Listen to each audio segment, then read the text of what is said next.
Saat dunia mulai berbicara tentang Perang Dunia Ketiga, satu pertanyaan mencuat dari benak setiap orang. Kalau dunia benar-benar terbakar, di mana tempat paling aman untuk bertahan hidup? Beberapa media internasional, seperti The Economic Times, merilis daftar negara-negara teraman yang bisa jadi tempat perlindungan jika konflik global pecah. Dan mengejutkannya, banyak mata justru mulai melirik ke arah Indonesia. Negara-negara seperti Islandia, Selandia Baru, Swiss, Bhutan, dan Irlandia memang secara geografis terpencil, damai, dan dikenal netral. Tetapi Indonesia memiliki sesuatu yang lebih kompleks. Kombinasi kekuatan geopolitik regional, sumber daya alam yang melimpah, posisi strategis di jalur pelayaran internasional, serta sikap netral dalam banyak konflik global.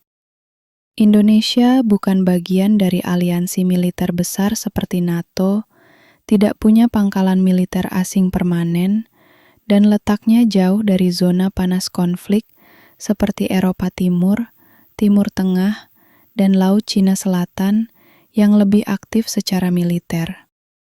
Ditambah lagi, Indonesia memiliki puluhan ribu pulau yang jika dimanfaatkan secara strategis dapat menjadi perlindungan alami terhadap serangan skala besar. Tapi apakah itu cukup? Faktanya, Indonesia masih menghadapi sejumlah tantangan besar. Infrastruktur pertahanan yang belum sekuat negara-negara maju, rentannya sistem energi dan siber, serta ketergantungan ekonomi pada ekspor dan rantai global. Meskipun begitu, potensi untuk bertahan tetap besar. Jika negara ini mampu memperkuat pertahanan siber, membangun sistem cadangan pangan dan energi nasional, serta terus memainkan diplomasi aktif di level ASEAN, G20, dan BRICS. Jika kita membandingkannya dengan negara-negara dalam daftar safest countries, seperti Swiss yang penuh bunker, atau Selandia Baru yang jauh dari semua front konflik, Indonesia memang kalah dalam hal proteksi nuklir dan teknologi, tetapi unggul dari sisi luas wilayah, kekayaan alam, dan kemandirian pangan.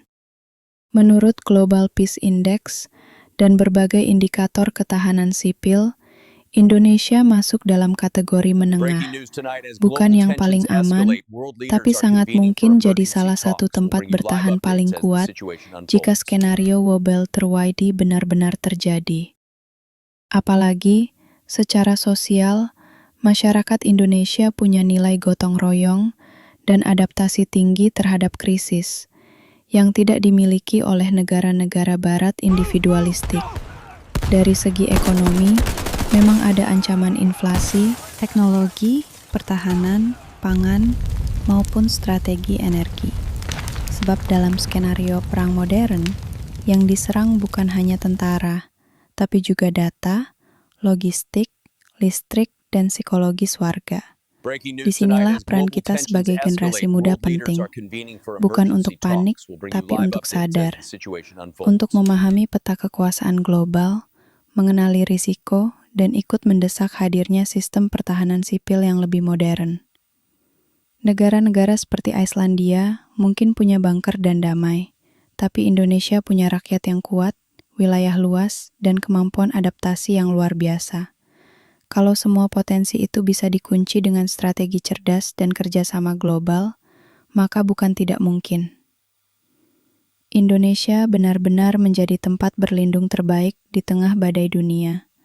Jadi saat dunia gemetar, saat perang bukan lagi fiksi, saat kekuatan besar mulai menunjukkan taringnya, kita semua harus bertanya, bukan hanya siapa akan menang, tapi siapa yang masih bisa hidup.